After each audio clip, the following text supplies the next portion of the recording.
pensais que le volume... Parfait. J'aime bien quand le volume, c'est parfait. Ça m'évite de crier. En tout cas, de forcer. Comment allez-vous? Merci, merci.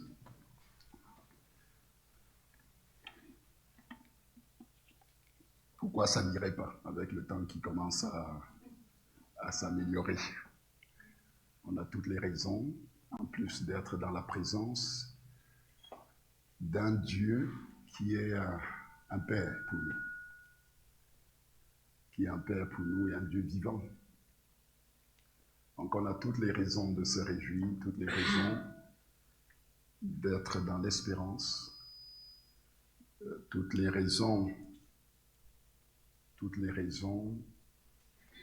de croire, toutes les raisons de s'accrocher, toutes les raisons d'avancer, toutes les raisons de continuer à tenir ferme, toutes les raisons de se battre. On a toutes les raisons pour ça. Amen. Je vous invite à la prière. C'est bon? C'est réglé?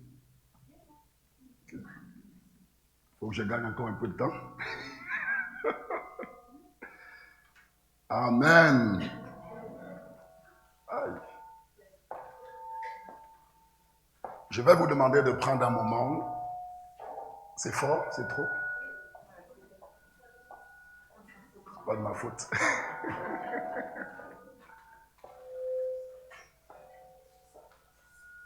Le temps que ça serait.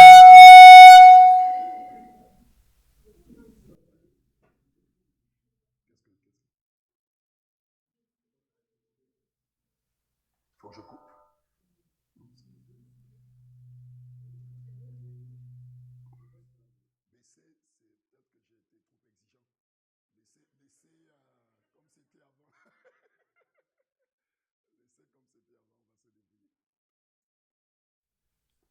Je vous demande de prendre un instant. Il est important qu'on rentre dans ces moments en ayant le cœur focalisé sur le Seigneur. Ne soyons pas distraits. Lorsque Dieu parle, lorsque la parole de Dieu est proclamée, c'est son action qui se déploie. Quand Dieu parle, il agit. Quand Dieu parle, il agit. C'est Ézéchiel dans sa vision qui disait « La parole de l'Éternel s'adressa à moi ». Il dit « Au moment où il me parla, son esprit entra en moi et me fit lever. » Parce qu'il veille sur sa parole pour l'accomplir. Quelquefois, on s'attend à Dieu et on s'attend à l'action de Dieu. Mais lorsque sa parole vient jusqu'à nous et que son esprit nous éclaire de sa parole, Dieu a déjà agi, mes amis. Sa parole n'est pas la parole d'un homme, qui ne pourrait être que l'expression d'une pensée. C'est la parole d'un roi, la parole du Créateur. Quand il parle, c'est un décret.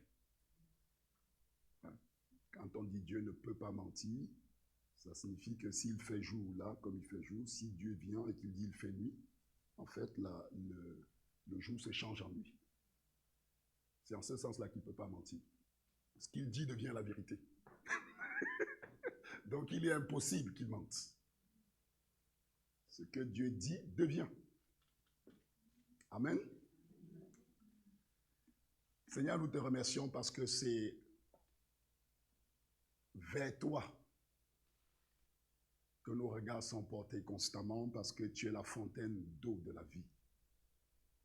Tu nous as fait le privilège de goûter à ta grâce et Seigneur, où irions-nous d'autres, car tu as la parole de la vie. Nous n'avons pas d'autre source en dehors de toi. Et nous refusons de trouver ailleurs qu'en toi, Seigneur, le sens de notre existence et la vie. Car nous avons goûté à ta bonté, Seigneur, et nous savons, Seigneur, qu'il n'y a rien de pareil. Nous te devons ce que nous sommes devenus. Et nous reconnaissons ta présence au milieu de nous par ton esprit. Prends la place que tu demandes au milieu de nous, Seigneur. Dispose nos cœurs parce que nous sommes incapables de le faire par nous-mêmes. Dispose nos cœurs, Seigneur. Viens faire taire en nous, Seigneur, toute forme de distraction. Que les choses qui nous pèsent, Seigneur, soient mises de côté par la puissance de ton esprit. Ton esprit est capable, Seigneur, de mettre au repos des choses, Seigneur, qui nous pèsent et qui nous tiraillent. Nous voulons faire silence dans nos cœurs et entendre ce que tu dis à ton peuple. Parce que tu nous as fait toutes choses obéissent à ta parole. Parce que ta domination, Seigneur, s'étend sur toute la terre. Béni soit ton Saint-Nom, Éternel notre Dieu et notre Roi. Nous proclamons ta grandeur. Il n'y a pas d'autre Dieu en dehors de toi. Tu as fait ce monde et tu es digne de la louange et de la gloire que nous apportons ce soir. Merci Seigneur et reçois toute l'adoration dans le nom puissant de Jésus notre Seigneur. Amen. Amen. Alors, depuis quelques semaines, nous sommes dans une série. Et dans cette série, on a commencé par expliquer que le chrétien et la vie chrétienne est déterminée par notre position en Christ. Et on a pris en Corinthiens 5, c'est quoi, 14, 17 ? Si quelqu'un est en Christ, c'est quoi la bonne référence? Est-ce que quelqu'un peut m'aider? 1 Corinthiens 5 ou 2, je sais pas. 2, 17, merci. Ah, comment je peux ne pas avoir à l'esprit le passage central à notre méditation? Si quelqu'un est en Christ, et la Bible nous dit que c'est Dieu qui nous y a placés. Si quelqu'un est en Christ, c'est une nouvelle créature, les choses anciennes sont passées, voici toutes choses sont devenues nouvelles. Voilà ce que la Bible nous décrit comme étant la situation de celui qui est en Christ. Et j'ai dit que c'est fondamental, parce que ça signifie que notre positionnement en Christ a changé nos possibilités. Des choses nouvelles ont été introduites dans nos vies et nous devons comprendre ce que c'est. Parce que la manière dont Dieu travaille avec nous, la manière dont il nous parle est basée sur ce que nous sommes devenus en Christ. Et que le chrétien ne peut pas entrer dans l'abondance de fruits du temps de sa vie s'il ne comprend pas ce qu'il est devenu. S'il ne comprend pas la manière dont Dieu le voit désormais.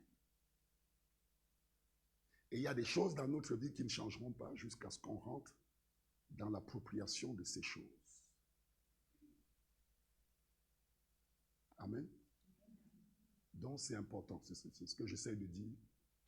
C'est important de comprendre qui nous sommes devenus en Christ et qu'est-ce que ça change par rapport à mon passé, par rapport à mon présent et par rapport à mon avenir. Qu'est-ce que ça change? J'ai ensuite dit qu'on allait travailler sur 5 choses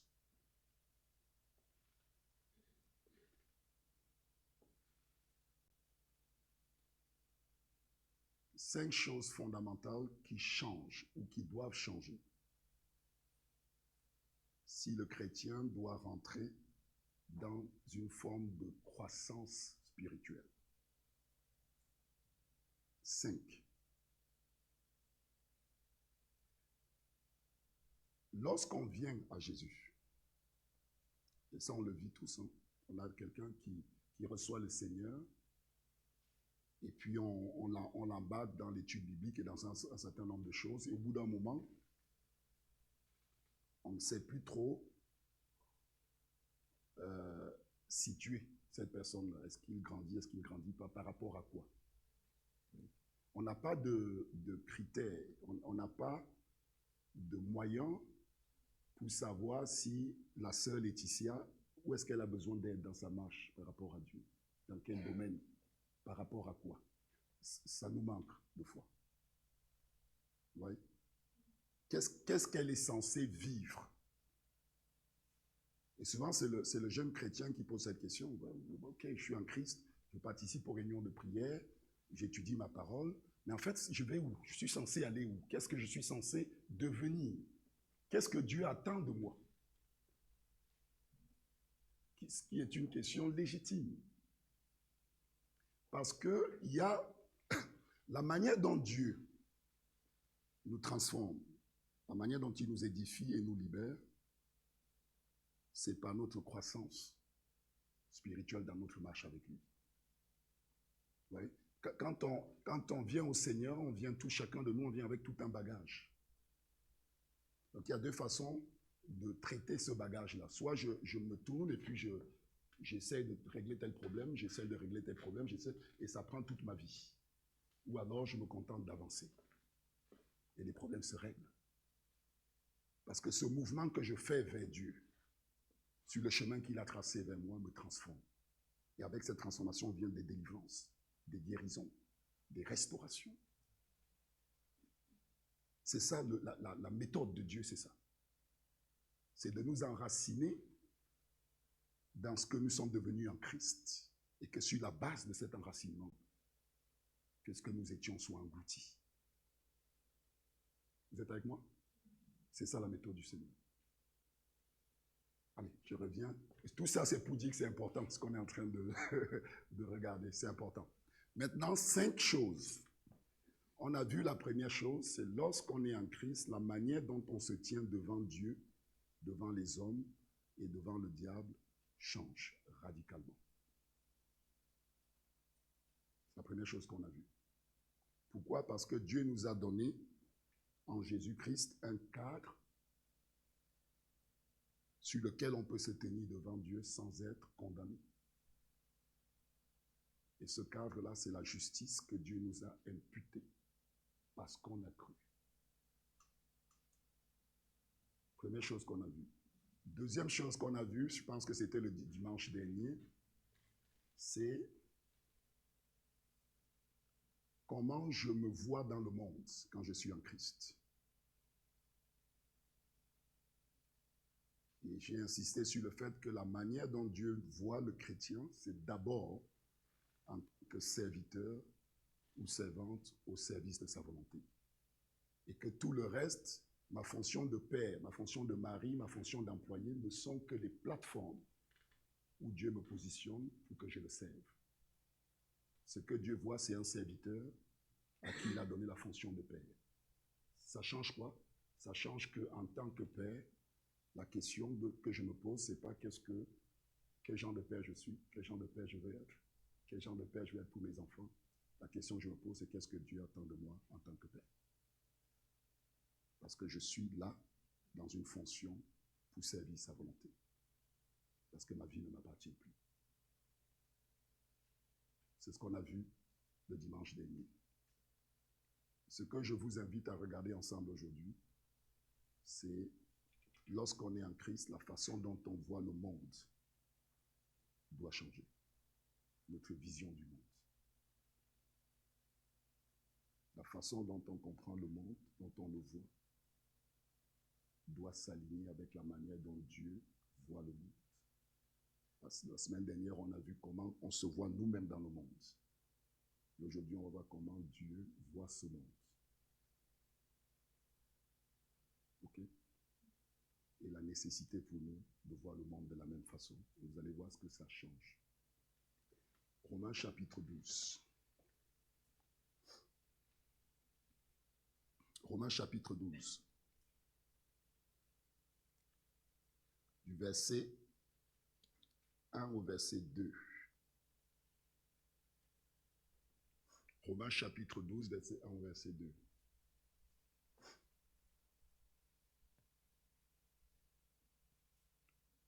C'est affiché? On va lire, hein, le temps que ça vienne.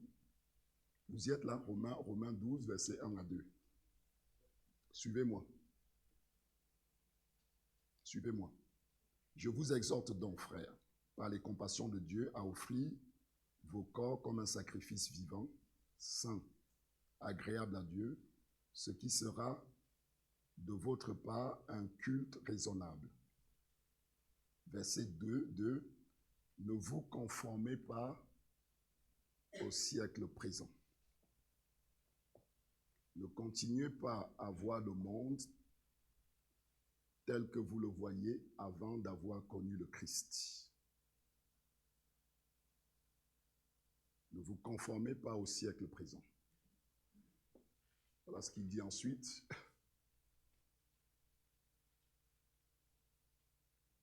Mais soyez transformés par le renouvellement de votre intelligence. Pourquoi?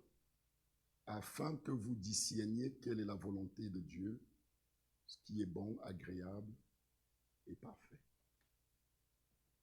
Il dit que c'est important que vous arrivez dans ce monde à discerner ce que Dieu veut, ce que Dieu attend de vous, quel que soit le domaine dans lequel vous êtes. Il dit, mais ce n'est possible que si vous êtes changé. Et il dit, pour être changé, votre intelligence doit intégrer quelque chose de nouveau que vous n'aviez pas auparavant. Ce qu'il appelle le renouvellement de l'intelligence. Il y a quelque chose de nouveau qui a été introduit dans votre vie qui doit devenir la manière dont vous pensez et voyez le monde. Et il dit, si vous intégrez cette nouveauté dans votre pensée, ça va vous changer. Soyez transformés par le renouvellement de votre intelligence. Et le changement que ça va produire dans vos vies par l'action de l'esprit va vous donner la capacité, lorsque vous êtes dans le monde, à discerner ce que Dieu veut. Parce que vous allez voir le monde tel qu'il le voit, et vous saurez à chaque instant ce qu'il attend de vous.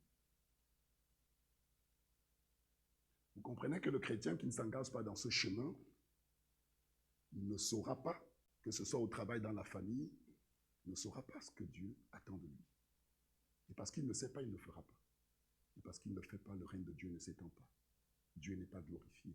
La contribution que sa vie est censée apporter dans le règne de Dieu est neutralisée. Parce qu'il ne voit pas ce que Dieu attend de lui. Il ne comprend pas pourquoi Dieu l'a placé dans cette entreprise. Il ne comprend pas pourquoi il est père de cette famille, pourquoi il est mari de cette épouse, pourquoi il est épouse de ce mari. Il ne comprend pas pourquoi il est enfant dans cette famille, parce qu'il n'a pas la capacité de discerner ce que Dieu attend, parce qu'il n'a pas été transformé. Et il n'a pas été transformé parce qu'il n'a pas intégré dans sa façon de comprendre la famille la nouveauté qui vient de sa position en Christ. Et c'est cette nouveauté qu'on va regarder ensemble. Qu'est-ce que ça change dans notre façon de voir le monde? J'ai emprunté à Cyril ces lunettes rassurantes. Enfin, j'allais dire rassurez-vous, c'est pas un problème d'avoir des lunettes. Ce que ce passage nous dit, c'est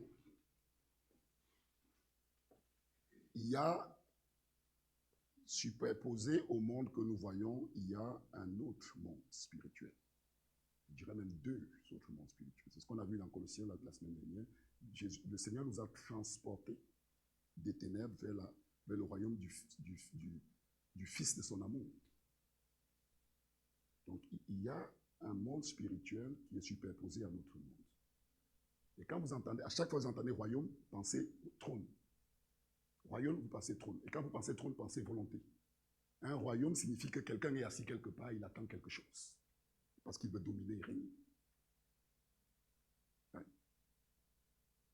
En tant que royaume, lorsque la Bible dit que Dieu siégeait en roi au milieu d'Israël, ce que ça voulait dire concrètement, c'est qu'il avait des attentes vis-à-vis de son peuple. Il voulait que le peuple devienne l'instrument par lequel sa volonté est manifestée au monde. Le royaume, ce n'est pas juste décoratif. C'est pour ça que dans le livre de l'Apocalypse, chapitre 4, je pense, on a cette vision où Jean voit le trône de Dieu et il voit le Seigneur assis sur son trône.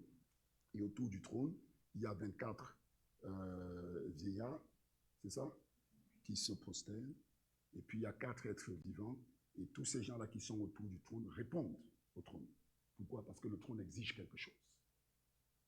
Ce n'était pas un trône de décoration. Ils répondent aux exigences de celui qui est assis sur le trône.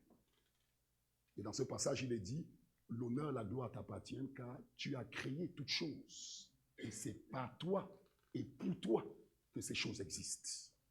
La raison de la création, c'est parce qu'il y a un trône. Et et que celui qui est sur ce trône a une volonté. Et c'est en vertu de sa volonté que la création s'est mise en mouvement. En vertu de sa volonté. Oui. Je me suis égaré. Je disais qu'on a un monde, un royaume superposé à ce royaume dans lequel nous vivons. Ce royaume a une volonté, a des objectifs, des plans. Et la parole nous dit, si on veut voir les exigences de ce royaume, il faut comprendre que Dieu nous a donné quelque chose de nouveau. C'est pour ça qu'il parle de renouvellement de notre intelligence. Il ne s'agit pas de recycler notre ancienne pensée. Quelque chose de nouveau nous a été donné à travers lequel nous pouvons regarder la même situation et voir quelque chose de nouveau. Ça me va bien?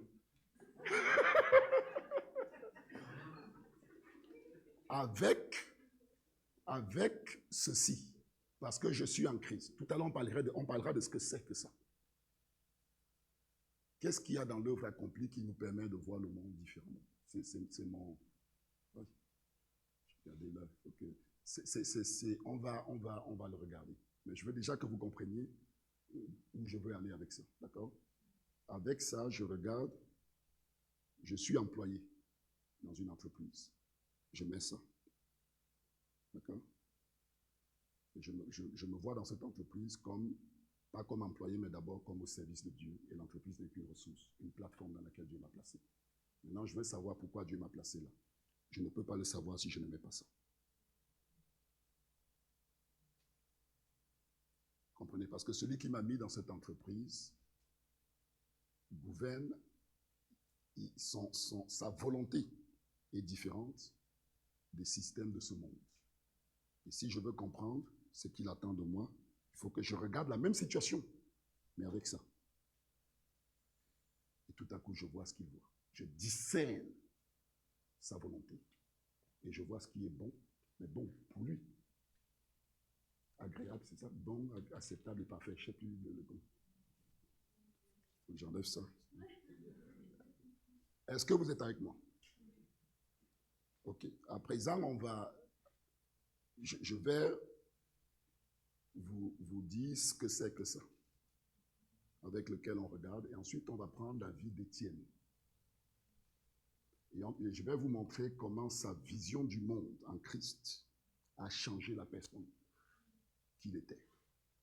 Et pourquoi cet homme a pu affronter la mort dans la paix et en pardonnant à ceux qui le mettaient à mort. Il voyait quelque chose, il avait ça dans ses yeux, et il voyait une autre réalité. Et on le voit dans son discours, et on va l'examiner ensemble. Mais avant, je vais vous expliquer ce que c'est que ça. Comment est-ce que Dieu nous a révélé sa vision du monde? Depuis le début, on parle, tout ce qu'on fait depuis le début de ces séries tourne autour de trois, fondamentalement autour de trois actes que Dieu a posés dans l'histoire. La mort de Jésus. La Bible dit que nous sommes morts avec lui. Dieu, pourquoi on est mort avec lui? Parce que la mort de Jésus a produit quelque chose pour nous, mais ce n'est pas que ça. La mort de Jésus était aussi un moyen par lequel Dieu nous révélait sa vision du monde. Donc, Jésus, on est mort avec le Christ, ce qui signifie que sa mort a un message pour nous. On est associé, concerné par cette mort.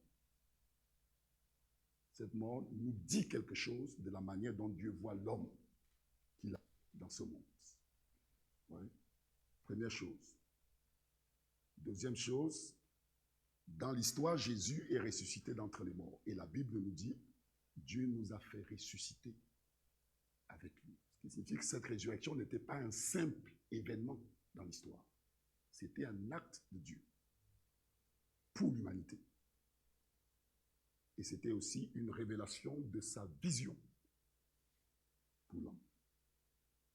Troisième chose, c'est quand même des choses, ça ne vous interpelle pas. La Bible dit que Jésus est mort et qu'on est mort avec lui. On est mort avec lui. Ressuscité avec lui. Et assis, et c'est ça encore le plus étonnant. Pourquoi on serait assis? Pour quelle raison serions-nous assis avec Jésus dans les lieux célestes, en sachant qu'il s'est assis dans le Père. Qu'est-ce qu'on fait? Dans les lieux célestes en Christ, assis avec lui. Regardez à quel point c'est important. Celui dont on parle, le Christ. La Bible dit que c'est par lui que toutes choses ont été faites. C'est en lui qu'est la plénitude de la divinité.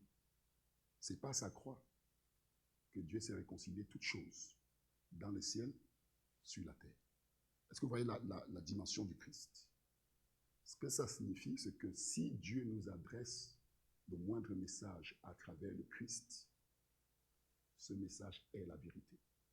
Et c'est au-dessus de tout ce qu'on peut penser. Parce que le Christ est la somme de sa pensée. Et Jésus n'est pas un truc isolé dans un coin dans l'histoire. La Bible nous décrit son envergure. Jésus, c'est l'horizon de tout ce que Dieu fait.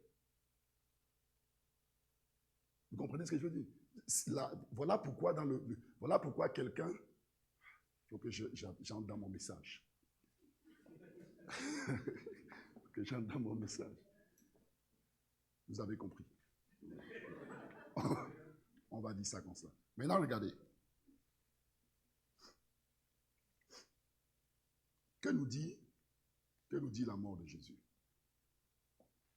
Plusieurs choses. Je vais juste prendre un élément de ce que Dieu nous dit, de ce que la mort de Jésus nous dit concernant l'homme. L'homme. La mort de Jésus nous dit deux choses. Premièrement, l'homme, tout seul,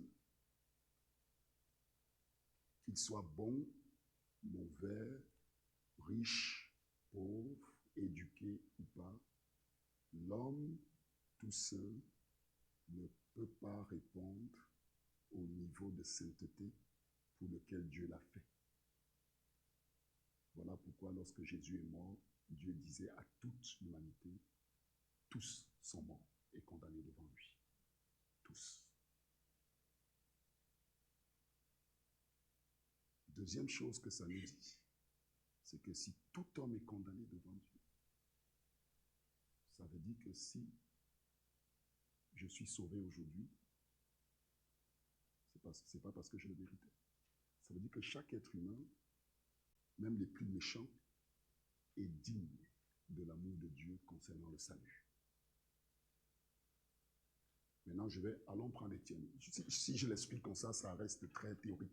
Prenons Étienne, Actes chapitre 7. Actes des Apôtres, chapitre 7. Je vais vous raconter l'histoire et puis on va lire juste 3 versets dans tous ces chapitres pour pas que ce soit long. Et Étienne, qui se rappelle d'Étienne? Étienne faisait partie de ceux qui ont été sélectionnés pour organiser le service aux veuves. Okay? Parce que quand l'Église était naissante, l'Église s'occupait des veuves et puis ça se passait pas bien. Il y en avait qui étaient privilégiés par rapport à d'autres. Les apôtres ont dit, on va nommer nous, combien ils étaient? 7 personnes qu'on va investir pour qu'ils s'occupent de ça. Nous, on doit focaliser sur la parole et la prière.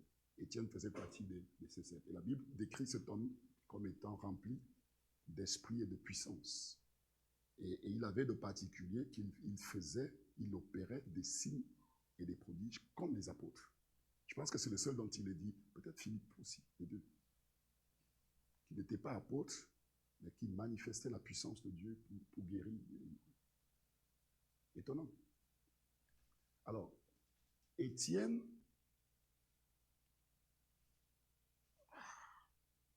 on n'a pas tout le détail de sa vie, mais c'était vraisemblablement un enseignant.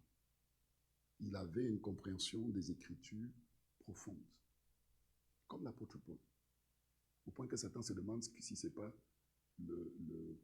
sa mission que Paul a repris, en réalité, lorsqu'il a été tué. Donc Étienne se retrouve et puis on l'accuse. On dit oui, mais... En fait, lorsque l'Église... Ah Seigneur, tellement de choses à dire. Lorsque l'Église commence à grandir après la Pentecôte, la Bible dit, Actes chapitre 6, beaucoup de sacrificateurs. Donc ceux qui étaient auparavant les serviteurs attitrés, les sacrificateurs du temple, beaucoup se sont convertis au Christ. Donc il y avait une panique au niveau du système religieux de l'époque. Il commençait à poser des problèmes. Donc ils venaient confronter Étienne. Et puis ils n'arrivaient pas à gagner dans le débat. Donc ils ont pris des faux témoins et l'ont amené devant le Sanhédrin, qui est un peu l'autorité ultime des Juifs. Et celui qui est le patron du Sanhédrin, c'est le principal sacrificateur. Donc Étienne, dans le discours qu'on va regarder dans Actes chapitre 7, il se trouve devant le principal sacrificateur. N'oubliez pas que cet homme, avant de connaître le Christ, il était comme tous les Juifs de son époque. Le temple est le centre du monde. Le principal sacrificateur, c'est l'homme le plus saint sur la terre. C'est celui qui entre dans le sanctuaire, là où Dieu siège. Vous comprenez? Jérusalem est sous l'occupation romaine. Et ils attendent tous la venue du Messie. C'était ça sa vision du monde avant. C'est comme ça qu'il interprétait le monde avant. Et là, on va voir comment le discours qu'il fait devant le principal sacrificateur. Et ça va nous montrer que cet homme ne voit plus la même chose. Cet homme a changé profondément et il ne voit plus le monde de la même façon. Et vous allez voir, on va retrouver les 3 points dont je vous ai parlé tout à l'heure, la mort de Jésus, sa résurrection et son... Est-ce que vous êtes avec moi? Est-ce que tu me suis? Très bien, merci. Donc, Actes chapitre 7, verset 1. Je vais juste donner quelques références rapidement, parce que sinon c'est long, d'accord? Acte 7, 1. Le grand prêtre dit, est-ce exact? Pourquoi il demande? En fait, il pose la question à Étienne, est-ce que les accusations qu'on fait contre, est-ce que réellement tu enseignes aux gens que Jésus, que le temple doit être détruit et qu'il ne faut plus obéir à Moïse, enfin, tout ce qu'on avait apporté, est-ce que c'est exact? Pourquoi je vous montre ce passage? C'est pour vous montrer que c'est bien au principal sacrificateur qu'Étienne répond. Ok? Et pourquoi on regarde ça? Ce que je vous invite à faire ensemble avec moi, c'est on examine les paroles qu'il dit dans sa réponse pour essayer de comprendre qu'est-ce qu'il voit, d'où ça vient, qu'est-ce qui influence, quelle est sa vision du monde.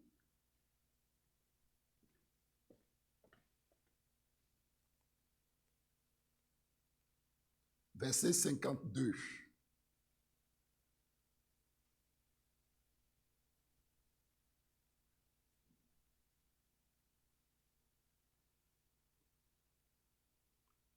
Lequel des prophètes, vos ancêtres, n'ont-ils pas persécuté? Ils ont tué ceux qui annonçaient d'avance la venue du juste, la mort de Jésus. Et c'est lui que vous avez fait maintenant arrêter, hein, et c'est lui que vous avez fait maintenant arrêter et dont vous êtes devenus les meurtriers. Voilà ce qu'Étienne répond au principal sacrificateur devant lequel il se tient. Ok? Continuons, parce que sinon, verset 55, on va lire tous les passages d'intérêt, après je vais reprendre. Mais Étienne, rempli du Saint-Esprit, fixa les regards vers le ciel et vit la gloire de Dieu. Et Jésus, debout à la droite de Dieu. Il y a 2 choses dans ce passage. Étienne voit Jésus vivant, pas mort, ressuscité.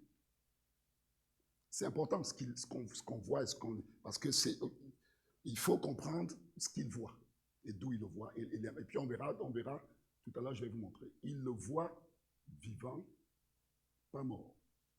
Et en plus, il le voit à la droite de Dieu, intronisé.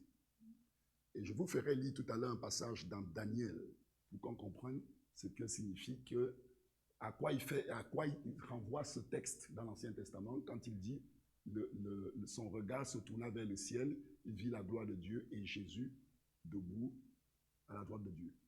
Il y a même un passage plus loin où il dit je vois le Fils de l'homme. C'est ce passage-là, s'il te plaît. Je vois le Fils de l'homme debout à la droite de Dieu.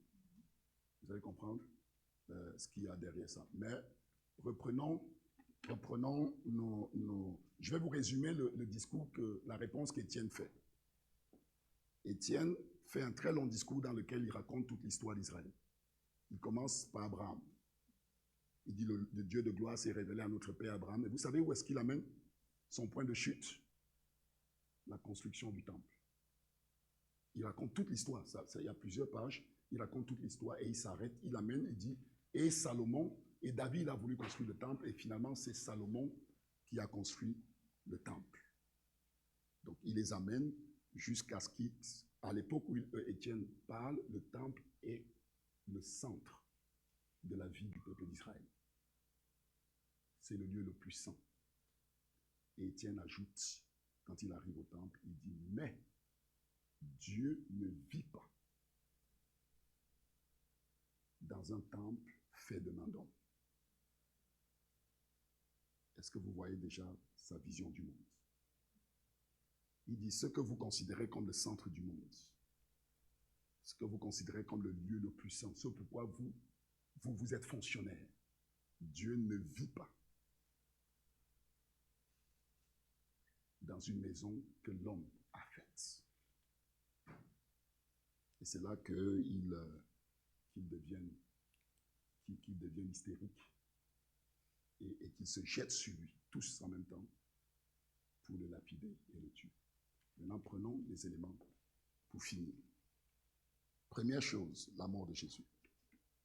Quelle était la vision? Comment la mort du Christ a-t-elle influencé la vision du monde d'Étienne?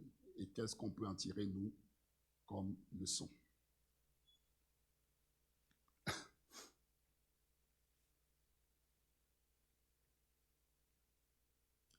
Toujours dans Actes chapitre 7, verset 60, je lis, « Puis étant mis à genoux, il s'écria d'une voix forte, ne leur impute pas ce péché. »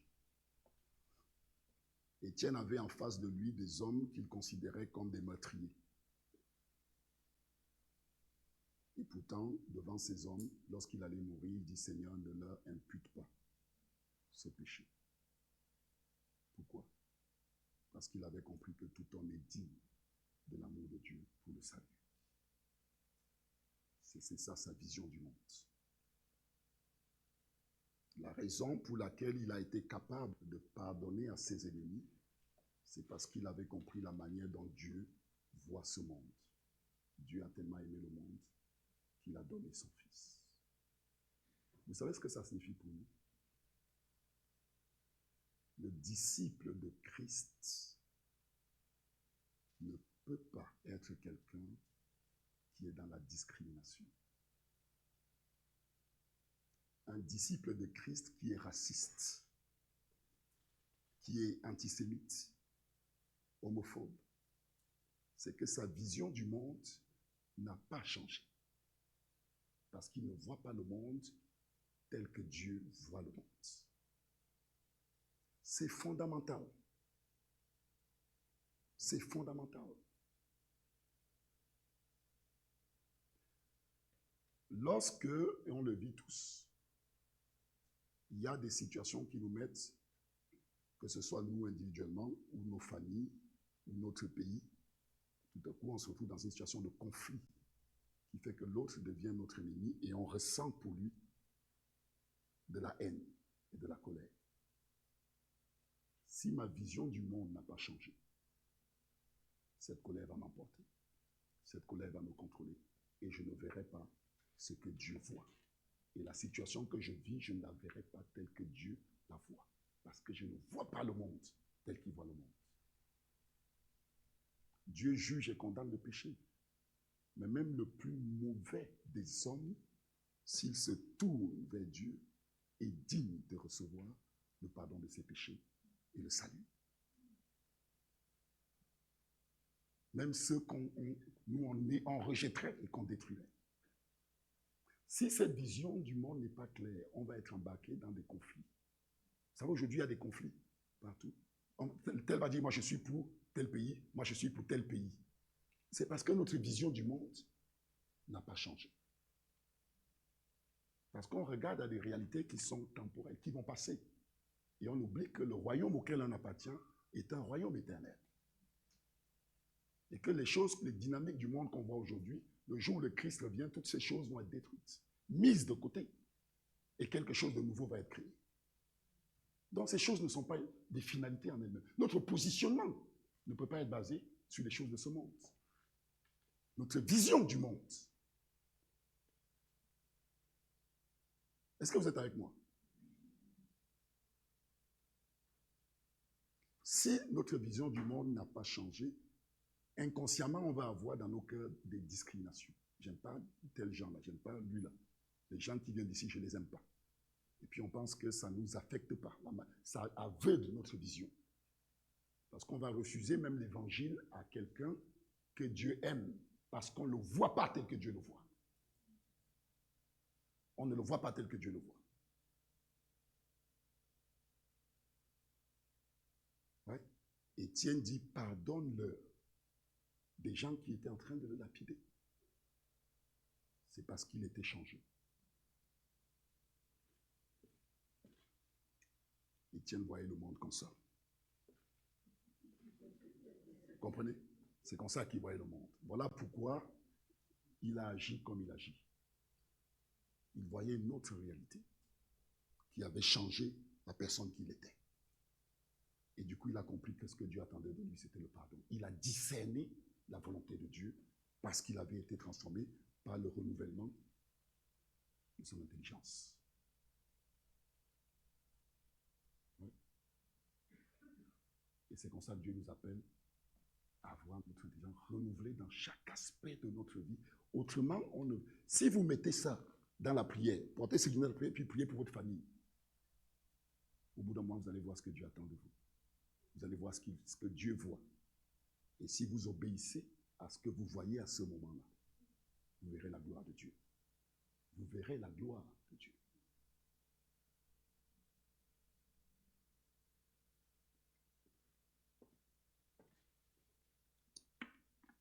Deuxième point. Comment la résurrection de Jésus a changé la vision du monde d'Étienne? Alors je vous ai dit que Étienne dit, je vois le Seigneur debout.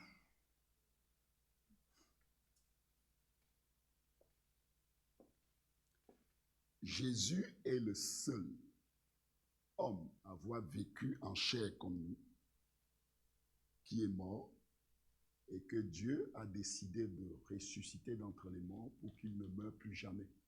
Je ne parle pas de Lazare ou les gens qui sont ressuscités et qui sont morts après. Le seul homme mort, revenu à la vie dans un corps glorieux, sur qui la mort n'a plus jamais d'emprise. Jésus. Ça signifie que Jésus, la vie que Jésus a vécue, c'est la seule vie que Dieu approuve. La seule vie humaine que Dieu approuve, c'est celle que Jésus a vécue. Voilà pourquoi tout homme qui doit être ressuscité doit être en Christ. C'est la seule vie qu'il approuve. Aucun de nous, on n'a pas les moyens par nous-mêmes de répondre aux exigences de Dieu parfaitement. Personne. Un seul homme qui est comme ça, Jésus. Voilà pourquoi c'est la seule. Vous savez ce que ça signifie? Ce que ça signifie, vous savez, quand on fait des bonnes œuvres, Jésus a fait des bonnes œuvres. Okay? Le système religieux juif qu'il y avait à l'époque faisait des bonnes œuvres. Ouais. Des humanistes font des bonnes œuvres. Donc la question, ce n'est pas des bonnes œuvres. Il y a trois façons trois sources de bonnes œuvres. Il y a les bonnes œuvres que les hommes font pour que Dieu les approuve. C'est ce qu'on appelle la religion.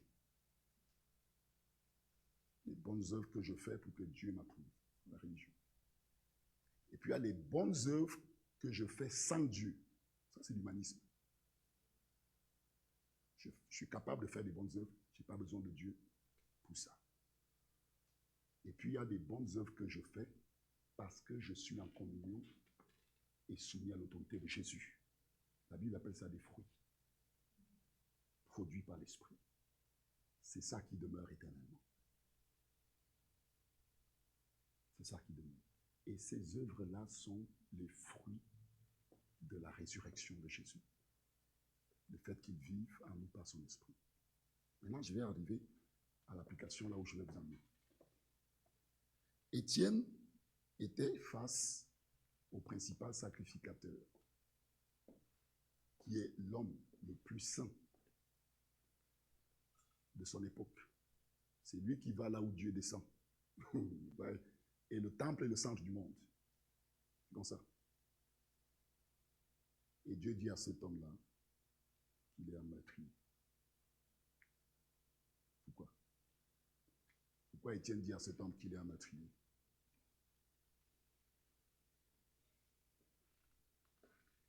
Parce qu'il a compris que la seule vie que Dieu approuve, c'est celle du Christ. Et il était face à un homme qui n'était pas soumis à Jésus. Et pourtant qui était dans une position qui était censée faire de lui un homme saint. Comprenez? Qu'est-ce que ça signifie pour nous? Et ça, c'est très important. Vous savez, on est dans un moment un peu de repli identitaire. Ok? Je parle surtout aux jeunes. Vous allez être confrontés à plein de causes qui vont venir vous chercher. Le féminisme, la lutte contre ceci, la lutte contre cela. À un moment donné, il y a eu le Black Lives Matter. On dit c'est une bonne cause. Qui peut nier que c'est une bonne cause? Mais c'est des belles œuvres fondées sur quoi?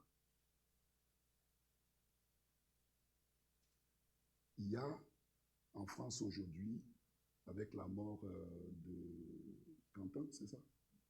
Ouais, ça fait ressortir qu'en fait, il y a plein de groupes qui se constituent identitaires.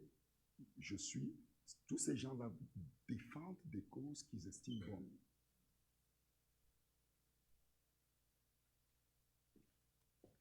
Si on n'a pas ça, Jésus. Hein?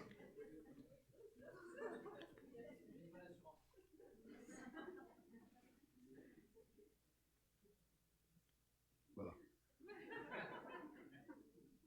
Aïe, aïe, aïe. Si on n'a pas, ouais, si on ne voit pas ce que Dieu appelle, on a déjà une cause en tant que chrétien.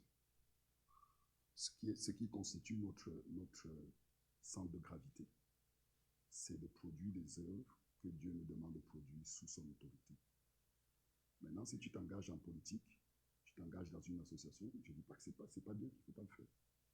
Tu t'engages n'importe où, sache que ces choses ne sont que des plateformes et jamais des finalités. Comprenez? Même si elles sont bonnes. Tu es embarqué dans une œuvre humanitaire ou on crée un orphelinat. Ne pense pas que c'est ça la finalité. C'est une plateforme dans laquelle Dieu t'appelle à le servir. La seule œuvre qui compte dans ce monde et dans le monde à venir, ce sont des œuvres produites par un cœur soumis au Christ, uni à Christ. Vous comprenez? Si on ne voit pas le monde comme ça, on va se faire embarquer dans des combats. Et on va mettre notre énergie. D'autres causes vont galvaniser nos ressources et notre énergie qui ne sont pas là où Dieu nous attend. Parce qu'on n'a pas su voir ce que Dieu voit. Et je peux vous assurer qu'il y a plein de causes qui ont besoin de ressources, de forces vives, qui vont venir vous chercher. Je ne dis pas qu'il ne faut pas avoir d'engagement associatif. Je dis que ce n'est pas une finalité. Voilà pourquoi un chrétien qui s'engage en politique et qui va défendre les idées de son parti aux dépens de ce qu'il est en Christ, il est perdu. Il est aveugle. Et les ressources que Dieu lui a données vont servir à un autre royaume, qui n'est pas le royaume pour lequel il a été fait. Parce qu'il n'a pas ça. Il ne voit pas le monde, il ne voit pas ce que Dieu voit. Il ne voit pas ce que Dieu voit. Donc c'est important pour nous d'être enracinés dans ça. Troisième chose, j'accélère.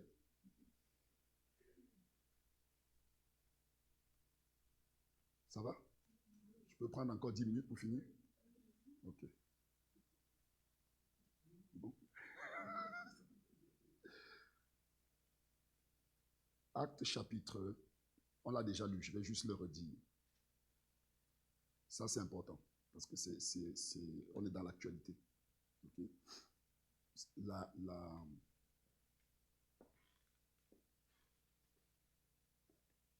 Étienne, lorsqu'il parle dans son discours,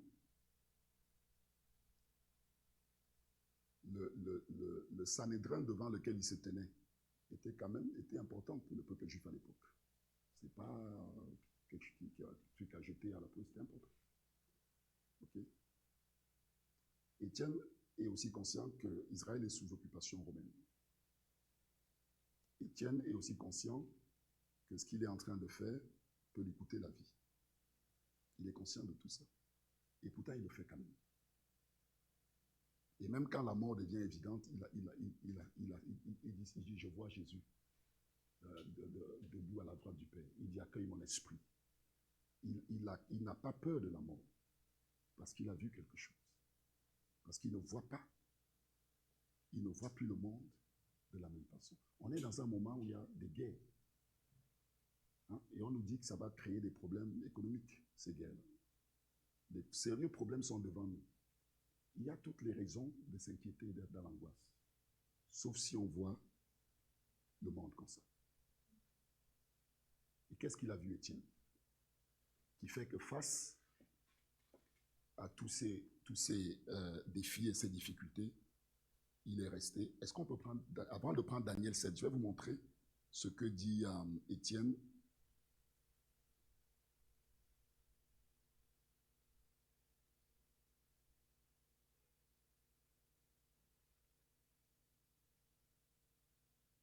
Un instant. Acte 7. Laissez-moi un instant que c'est important qu'on prenne ça avant d'aller dans Daniel 7. Et puis j'aurai fini. Laissez-moi un instant, ok? Tac, tac, tac. Verset 56. Acte 7, verset 56. Acte 7, verset 56.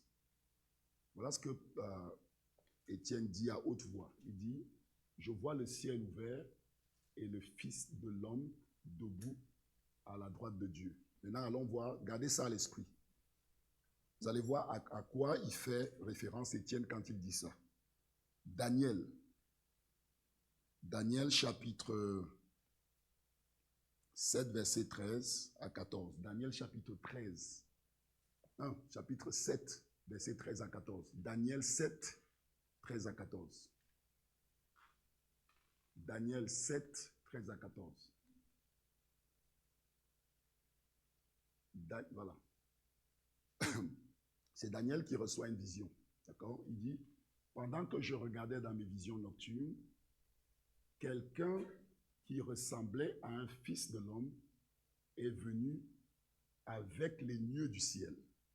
Gardez à l'esprit ce qu'on a vu dans Actes, où il dit, le ciel s'ouvrit et je vis le Fils de l'homme debout à la droite de Dieu.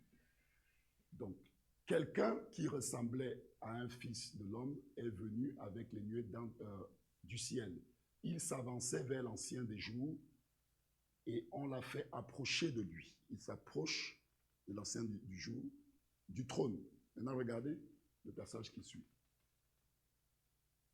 On lui a donné la domination, la gloire, le règne. Et tous les peuples, les nations et les hommes de toute langue l'ont service. Sa domination est une domination éternelle qui ne cessera pas et son royaume ne sera jamais détruit.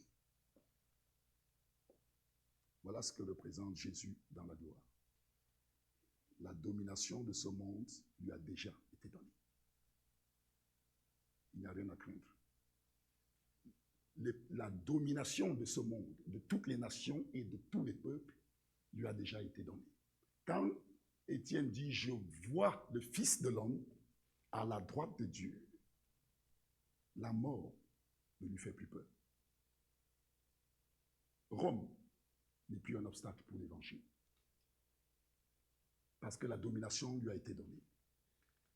Et celui-ci, le Fils de l'homme, à qui la domination a été donnée, son règne est un règne éternel. Qu'on meure ou qu'on vive, on est dans son royaume. Son royaume s'étend sur ce qui est visible et c'est ce qui est invisible. Dans le monde qui est là et dans le monde à venir, son royaume continue. Il ne sera jamais détruit. Ça change radicalement notre vision du monde. Voilà ce qu'Étienne voyait. Voilà ce qu'il voyait. Voilà pourquoi il a pu, alors même, et pourquoi il est resté à annoncer ce message au péril de sa vie, parce qu'il a discerné que c'était la volonté de Dieu. Comment il sait que c'était la volonté de Dieu? Parce qu'il voyait ce que Dieu voyait. Il voyait ce monde tel que Dieu le voyait. Et du coup, il a su discerner quelle était la volonté de Dieu. Et il a accepté, on a lu tout à l'heure, dans Romains 12, versets 1 à 2, « Offrez vos corps comme un sacrifice vivant. » Il a accepté que sa vie soit mise au service de la volonté du Fils de l'homme, debout à la droite de Dieu. Parce que sa vision du monde la transforme par l'action de l'Esprit. La manière dont on voit ce monde va déterminer notre capacité à voir ce que Dieu attend de nous.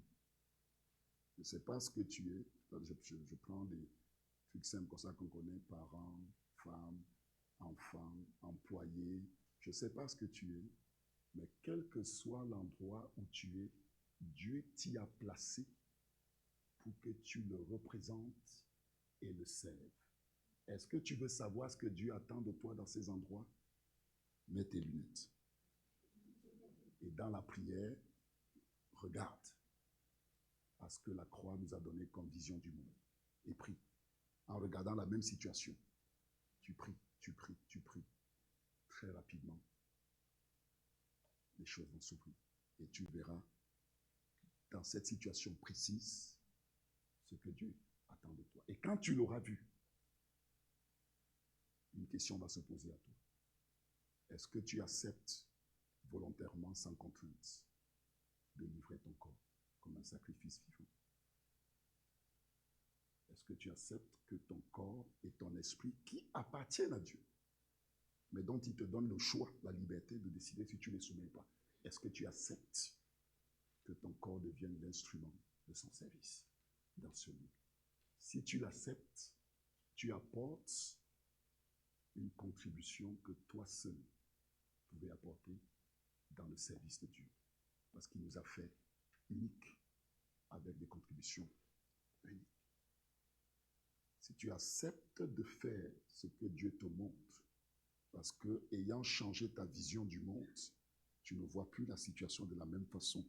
Et tout à coup, tu vois ce que Dieu voit. Et tu commences à comprendre ce qu'il attend de toi.